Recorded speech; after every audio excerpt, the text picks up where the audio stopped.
നമ്മൾ ഏതൊക്കെയോ സിനിമയിൽ കണ്ടിട്ടില്ലേ ഇത്ര അതിമനോഹരമായ ഒരു ബോട്ടിൽ വെള്ളത്തിൽ കൂടെ നമ്മളിങ്ങനെ ഒരു കണ്ടൽക്കാട്ടിൻ്റെ ഉള്ളിലേക്ക് ഇങ്ങനെ പോകുന്നത്. അതിൻ്റെ ഒരു അനുഭൂതി അത് പോയി അനുഭവിക്കേണ്ടത് തന്നെയാണ് കേട്ടോ.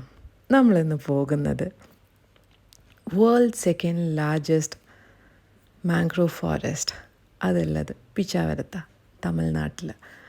പോണ്ടിച്ചേരിയിൽ നിന്ന് അറൗണ്ട് ഒരു 60-70 കിലോമീറ്റേഴ്സിൽ നമുക്ക് പിച്ചാവര എത്താം. ബാംഗ്ലൂരിൽ നിന്നാണെങ്കിൽ ഒരു 350-360 കിലോമീറ്റേഴ്സാണ് പിച്ചാവരത്തേക്കുള്ളത്. ചിദംബരത്തു നിന്നാകട്ടെ 10 കിലോമീറ്റർ. നമുക്ക് ആദ്യം വേണ്ടുന്നത് ടിക്കറ്റ് എടുക്കണം. അതിൻ്റെ ടൈമിംഗ് വന്നിട്ട് 9 മണി മുതൽ 4 മണി വരെ. പറ്റുകയാണെങ്കിൽ നമ്മൾ എപ്പോഴും രാവിലെ അല്ലെങ്കിൽ വൈകിട്ട് പോകുന്നതാണ് ഏറ്റവും നല്ലത്. ഉച്ചയൊക്കെ ആകുമ്പോൾ നല്ല വെയിലാട്ടോ.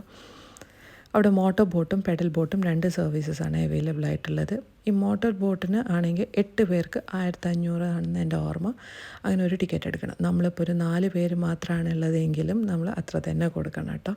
ലക്കിലി ഞങ്ങൾ അവിടെ നിന്ന് പരിചയപ്പെട്ടതാണ് കെറ്റക്കി ആൻഡ് ഫാമിലി. അവരെ ഹസ്ബൻഡ് ഗൂഗിളിൽ വർക്ക് ചെയ്യുന്ന ഒരു ഫാമിലി ആയിരുന്നു കേട്ടോ. നല്ല കമ്പനിയായിരുന്നു. പക്ഷേ ഞങ്ങൾക്ക് ആ ഒരു 45 മിനിറ്റ്സ് 1 അവർ റൈഡ് ഭയങ്കര എൻജോയബിളായിരുന്നു. അങ്ങനെ നമ്മളതങ്ങനെ ഒരു പുതിയ ആൾക്കാരാണെന്നുള്ളൊരു ഇതൊന്നും ഉണ്ടായിരുന്നില്ലേ. നമ്മൾ സംസാരിച്ച് പെട്ടെന്ന് പരിചയപ്പെട്ടപ്പോൾ ഞങ്ങൾ നിൽക്കുന്നതിൻ്റെ അടുത്ത് തന്നെ ഇവിടെ യലഹങ്ക തന്നെയാണ് അവരുടെ താമസിക്കുന്നത്, ജാക്കൂർ. പിന്നെ ഞങ്ങൾ കഥകളായി സംസാരമായി പിച്ചാവരത്തിനെ കുറിച്ച് കേട്ട് നമ്മളിങ്ങനെ കുറേ ഗൂഗിൾ ചെയ്യുന്നു, നമ്മളിങ്ങനെ സംസാരിക്കുന്നു, പഠിക്കുന്നു. അതൊക്കെ ഭയങ്കര രസമായിരുന്നു. ശരിക്കും നമ്മൾ എൻജോയ് ചെയ്തു. അതിലേക്ക് ഇങ്ങനെ വെള്ളത്തിൽ കൂടെയുള്ള യാത്രകളൊക്കെ നല്ല രസമായിരുന്നു കേട്ടോ. അതിൻ്റെ ആ വേരുകളൊക്കെ ശരിക്കും നമുക്കിങ്ങനെ പിടിച്ചിങ്ങനെ എടുക്കാനൊക്കെ തോന്നും. പക്ഷേ എന്തൊരു ഉറപ്പായിരുന്നു എന്നറിയോ. ഇതിൻ്റെ ഓരോന്നിൻ്റെ ഉള്ളിലേക്ക് നമ്മളിങ്ങനെ ബോട്ടിങ്ങനെ പോകുമ്പം ശരിക്കും എന്തോ ഒരു കേവിൻ്റെ ഉള്ളിലേക്കോ അല്ലെങ്കിൽ ഗുഹയിലൊക്കെ നമ്മളിങ്ങനെ പോകുന്ന പോലെ നമുക്കിങ്ങനെ തോന്നും. ഇതിൻ്റെ പുറത്തെത്തുമ്പോൾ നല്ല ചൂടുമായിരുന്നു. ഇതിൻ്റെ ഉള്ളിലേക്ക് വരുമ്പോൾ നല്ലൊരു കുളിർമയായിരുന്നു.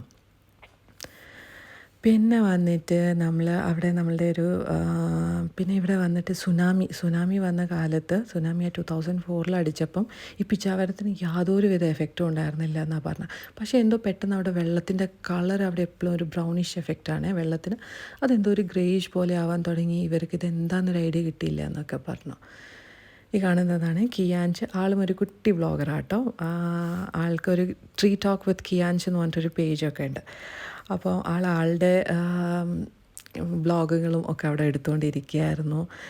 പിന്നെ ഞങ്ങൾ ശരിക്കും ആ ഒരു 45 മിനിറ്റ്സ് എനിക്ക് തോന്നുന്നു പെഡൽ ബോട്ടിനേലും കുറച്ചും കൂടെ നല്ലത് മോട്ടോർ ബോട്ട്സാണ്. പ്രത്യേകിച്ച് വെയിലുള്ള സമയത്ത് നമുക്ക് എൻജോയ് ചെയ്യാൻ പറ്റിയ മോട്ടോർ ബോട്ട്സ് ആട്ടോ. പെഡൽ ബോട്ടിന് 45 മിനിറ്റ്സ് 400-600 റുപ്പീസ് അങ്ങനെ എന്തോ ആയിരുന്നു റേറ്റ് വരുന്നുണ്ടായിരുന്നത്. വരികയാണെങ്കിൽ എന്തായാലും മസ്റ്റ് വിസിറ്റ് പ്ലേസ് ആട്ടോ.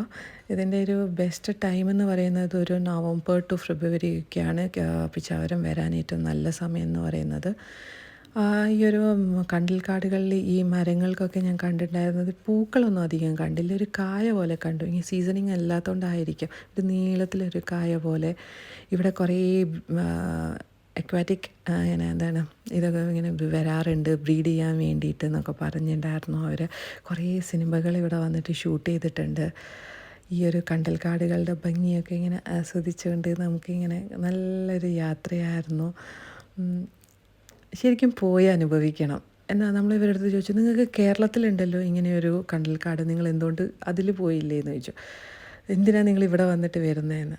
സത്യമായിട്ടും നമ്മളുടെ നാട്ടിലുള്ള ഒരു ഇത് നമ്മൾ പുറത്ത് പോകുമ്പോഴാണ് പലരും അറിയുമ്പോഴാണ് അങ്ങനെയുള്ളത് അറിയുന്നതും നമ്മൾ പോയില്ലല്ലോ എന്ന് മിസ്സാവുന്നത്.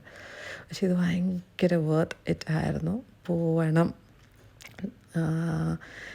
നല്ല റഷാണ്. പറ്റുകയാണെങ്കിൽ അവിടെ 9 മണിയുടെ മുന്നേ എത്തുകയാണെങ്കിൽ നമുക്ക് ടിക്കറ്റും ഒക്കെ പെട്ടെന്ന് കിട്ടിയിട്ട് നമുക്കത് കാണാൻ വേണ്ടിയിട്ട് പോകാൻ പറ്റും കേട്ടോ.